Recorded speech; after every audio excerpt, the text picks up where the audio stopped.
Hello friends, welcome to Siddhu's kitchen. आज आपण शेवयाचा उपमा करणार आहे।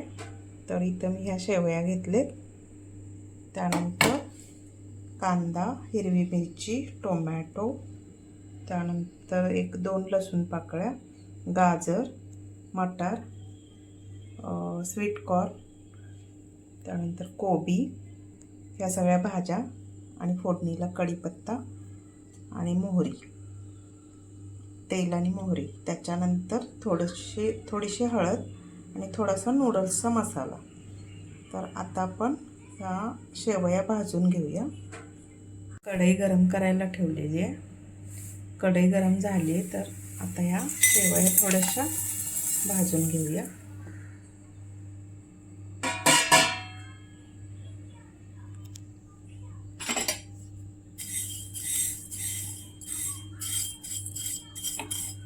शेवया मी भाजून घेते।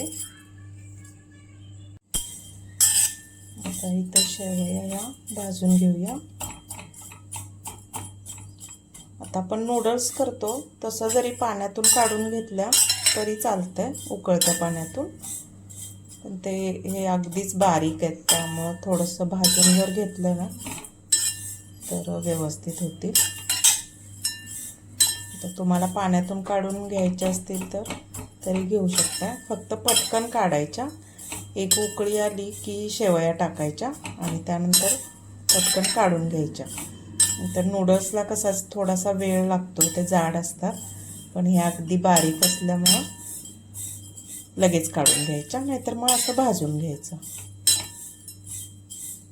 कुठलाही पदार्थ भाजून घेतला की पचायला तो हलका होतो, म्हणून भाजून घ्यायचा। आता इथं मी गॅस बंद केला। या शेवया पातळ असल्यामुळे लगेच करपायला सुरुवात होते।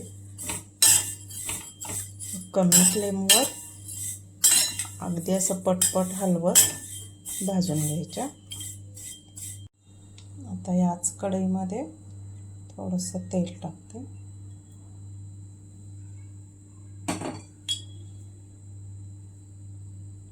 हे तेल तापलं की ह्याच्यामध्ये मोहरी टाकायची।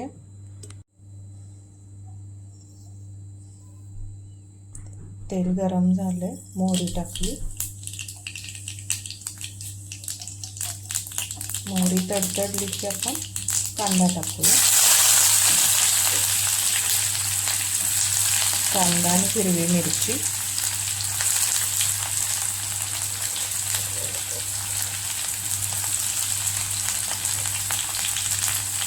त्यानंतर लसूण पाकळ्या, 2च लसूण पाकळ्या घेतले तिथे, आणि कढीपत्ता।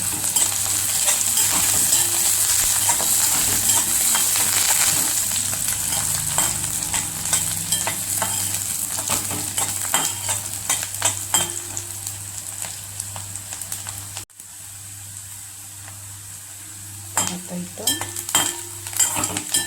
हे परतवून झालं की ह्याच्यात टोमॅटो टाकूया। टोमॅटो टाकूया।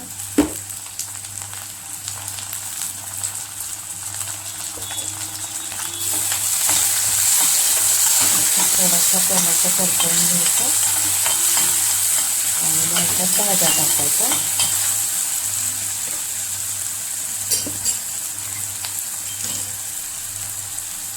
कोबी,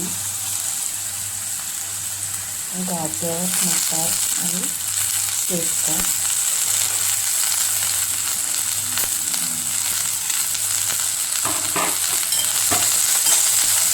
शेवया टाकले तरी छान लागेल। मी तर माझ्याकडे नाही आहेत म्हणून टाकलेली आहे। तुमच्या आवडीच्या भाज्या तुम्ही टाकू शकता।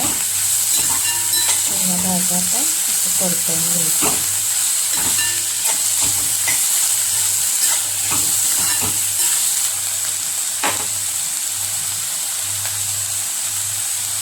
चवीनुसार मीठ,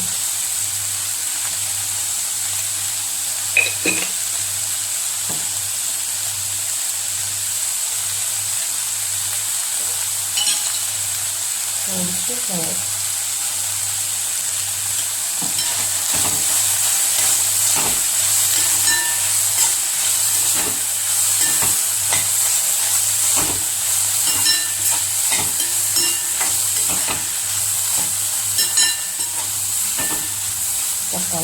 नाश्त्यासाठी एक चांगला पदार्थ आहे हा पोटभरीचा, कारण ह्याच्यामध्ये भाज्या भरपूर टाकलेल्या.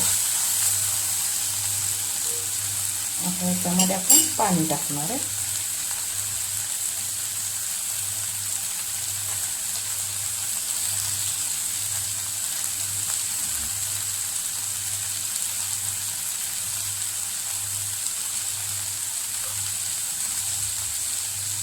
पाणी टाकूया.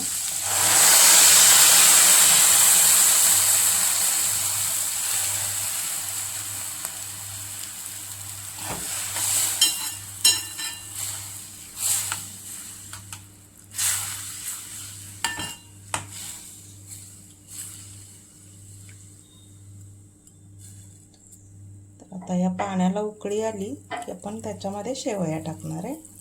जर आधी आपण नूडल्स करतो तसं आधी जरी उकळत्या पाण्यातून शेवया काढून घेतल्या तरी चालेल, पण त्या पटकन काढाव्या लागतील.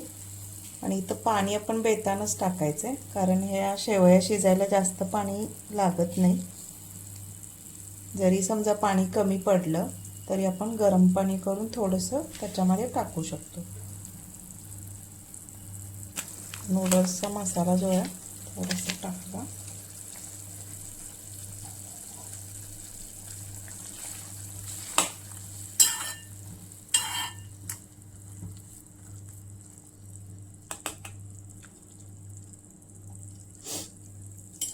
आता ह्याच्यामध्ये शेवया टाकूया.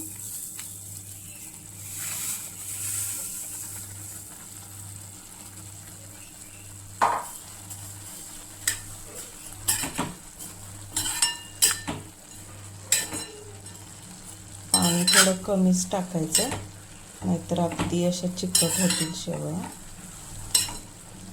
म्हणजे लगदा होऊन जाईल त्याचा. पाणी थोडं कमी टाकायचं. कमी जरी पडलं पाणी तरी आपण गरम करून टाकू शकतो, आणि सुरुवातीला पाणी कमीच टाकायचं. हे बघा, माझं इकडं वर कुठं पाणी दिसत नाही, तर आता याला झाकून ठेवून थोडंसं मी शिजवून घेते. थोडंसं ते वाफेवर होऊन जाईल. अगदी थोडंसं खाली आहे पाणी, त्याच्यामध्ये व्यवस्थित होऊन जाईल.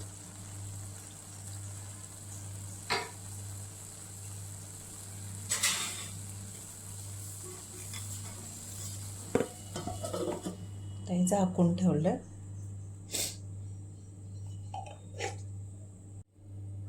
आता आपण हे झालंय का बघूया.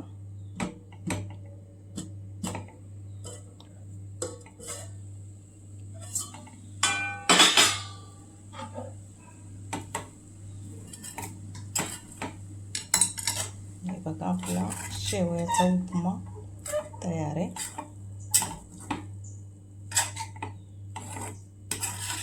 अगदी असा फळफळीत असा झालेला आहे.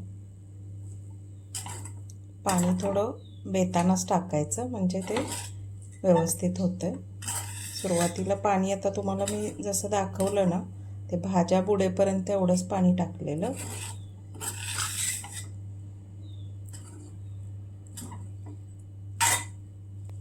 तर आता हे बघा, फळफळीत असा आपला शेवयाचा उपमा तयार आहे. भरपूर भाज्या टाकलेल्या आहेत. आता याला सर्व करून घेऊया. हे बघा, शेवयाचा उपमा तयार आहे. रेसिपी आवडली असल्यास लाईक, शेअर आणि सबस्क्राईब करा. धन्यवाद. आणि नक्की हा उपमा ट्राय करून बघा, खूप छान लागतो. लहान मुलांसाठी हेल्दी रेसिपी आहे ही. थँक्यू.